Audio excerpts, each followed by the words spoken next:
Yo, what's up guys, welcome back to another video. So today I'm going to be showing you guys exactly how to start your own very first online business in 2026. Now, at the time of this recording, the reason why I'm making this video is because a lot of people try to make it seem complicated, very, niche down, making it very complex and confusing. Obviously, business is going to be really hard. Don't get me wrong. It's one of the hardest paths that any human being can ever take. But in order for you to just get started and, scale as quickly as possible, right?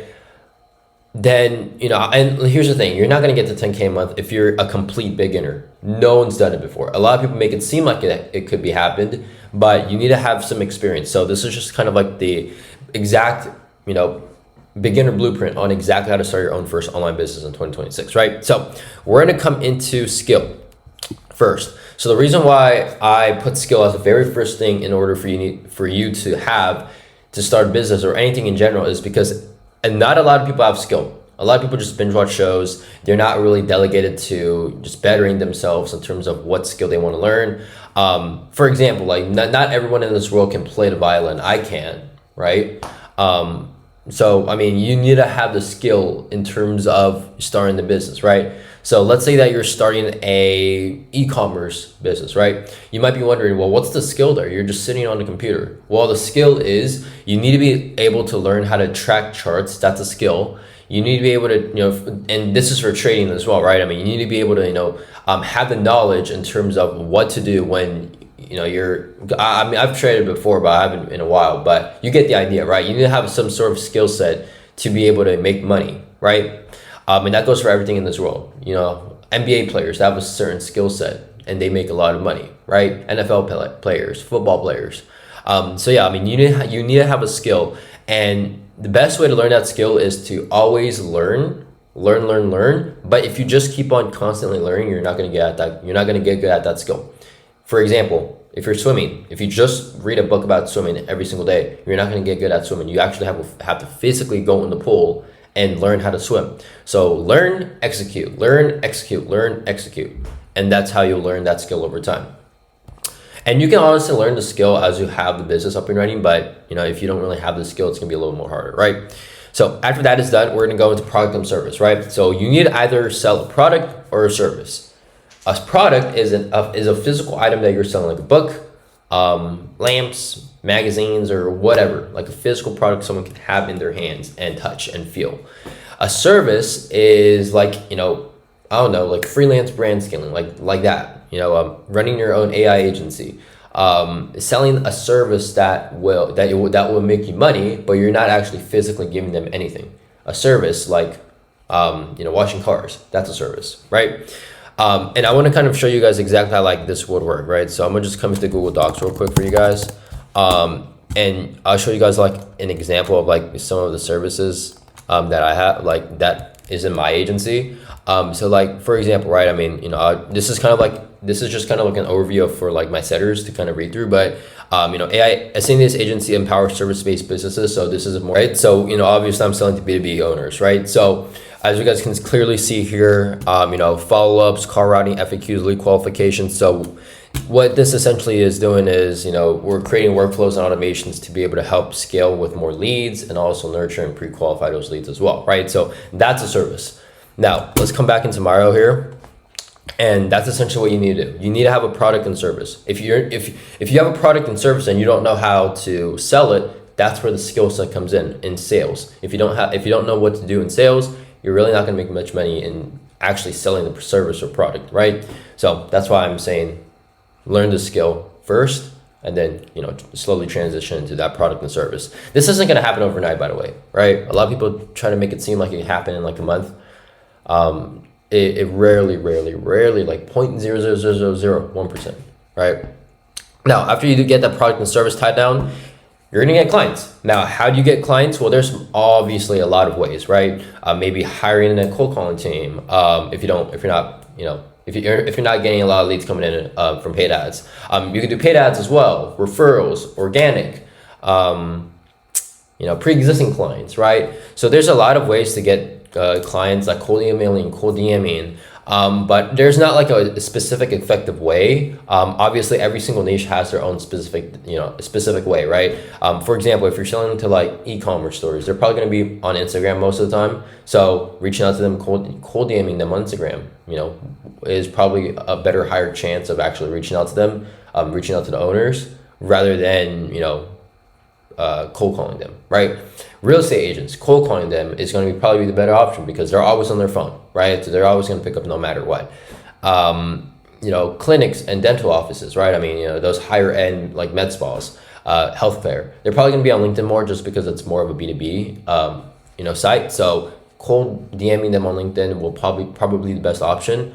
Maybe even cold calling as well, but most of the time you're just going to get the receptionist, right? After that is done, once you get that tied down in terms of how you'll get your clients, that's when you'll come into fulfillment, right? Now, fulfillment is the most important part. This is like the onboarding process, getting your clients onboarded. I do have a video on this as well on my channel if you guys want to check it out.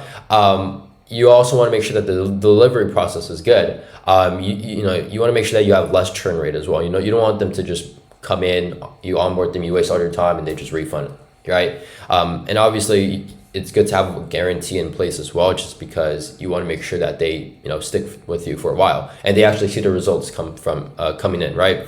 But the whole thing about fulfillment is you need to make sure that you have the results in place. You want to make sure that you get them the results. You want to make sure that you promise and you actually execute on that promise you made to them on that closing call, right? So fulfillment is the most important part. Like I said, I have this all on I have a few of these on my on my channel right now, if you guys want to check it out after this video. But fulfillment is probably the most important one in terms of every single 4 of these that I've talked about so far, right? Now, after fulfillment's done, we're gonna come into hiring and delegation, right? So hiring, you wanna make sure that you hire in the right people and delegate your tasks. You can't be doing everything yourself the whole freaking time, right? So you wanna make sure that you hire in the right people to delegate your time. So for example, instead of you always on the closing calls or taking sales calls or calling people and cold calling people, you wanna make sure that you hire in cold callers. You wanna make sure that you hire in closers, people who actually take the sales calls.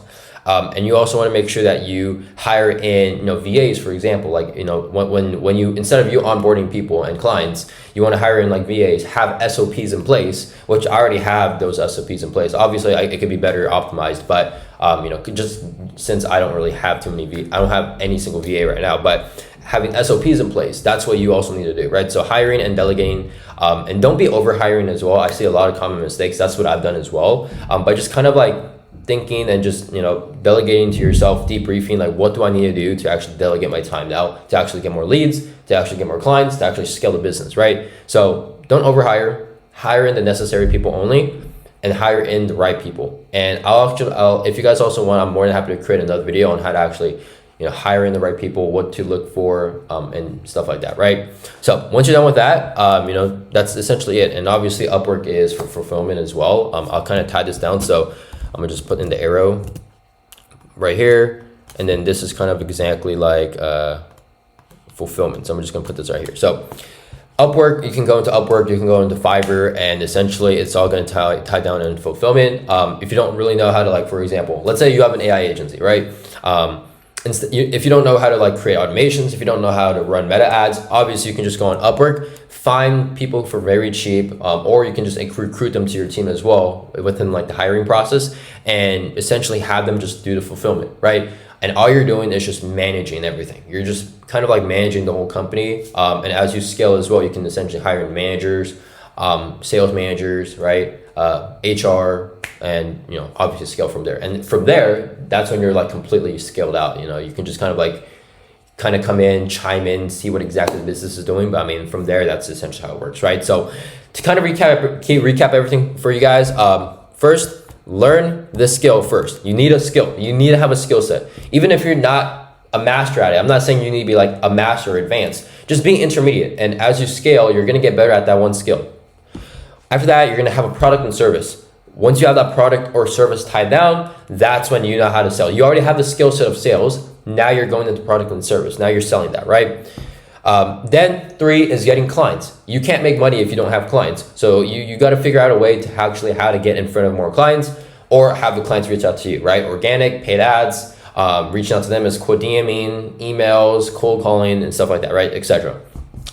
After that, fulfillment, you want to make sure that you tie down on the onboarding process, you tie down on the fulfillment, you tie down on the delivery services as well, because you want to make sure that your client feels happy and they give you good reviews. If they give you good reviews, they're going to give you more more referrals. More referrals means more money, right? And more money means you grow and grow and grow.